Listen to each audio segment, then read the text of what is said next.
Well, Alan, that was so fascinating hearing the way you described this incredible bird. And Dorothy, what how did you find it yourself? Well, I found it quite awesome and very interesting because you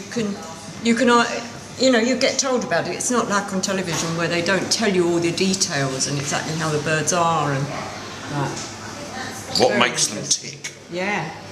That's what's interesting, isn't it? I think people would love to hear a bit more about how these incredible creatures operate. I mean, it's because it's. What were you saying about crocodiles, Alan?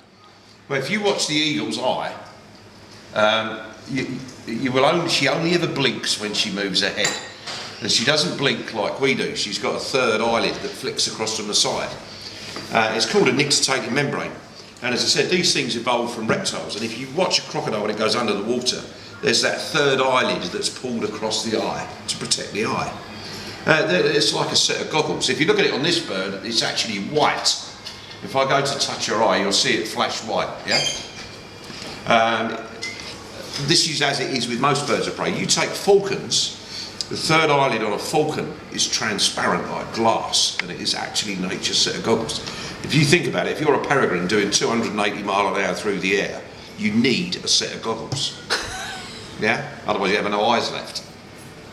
See, we don't think about things like that when this bird is flying, going for the kill, the wind, and so how does that eye get protected then? What did you say? Well, it's got this third eyelid. It's not so important with these because they're not travelling that fast. But if you're a peregrine and you're doing a couple of 200 or 300 mile an hour, you need to have your eyes protected.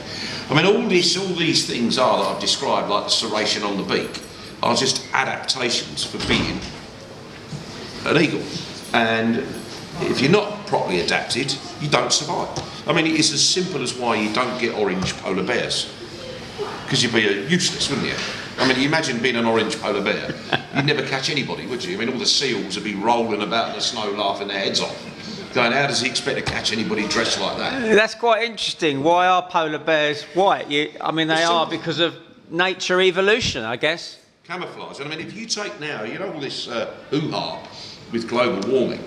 See, we've had lots of climatic, but we're actually sitting now on the North Downs. You go back 15,000 years ago, this was under miles of ice, but everything is back as it should be now. And as the climate change is happening, and the polar bears are having to retreat or move into the territory of grizzly bears, and the grizzly bears are now able to move north, because the habitat is changing in their favour. You are now getting grizzly bears breeding with polar bears. So what you have is now nature's solution to this change. And it has happened for billions of years. So clever, isn't it? Of course it is. I mean, this is why, as I said, nothing is an exact copy of its parent. You're an incredible educator, Alan, I've decided. Did you want to say something, George? You got your hand up there?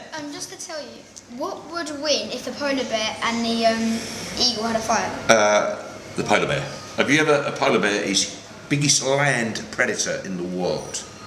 But can't the eagle come back from behind and fight him? No, it's just not powerful enough. I mean, all the eagle would do if a polar bear came near it is fly away.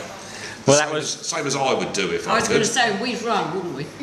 That was very, very Sadly, interesting. not quick enough, though. Thanks a lot, Al. And thank you, Dorothy.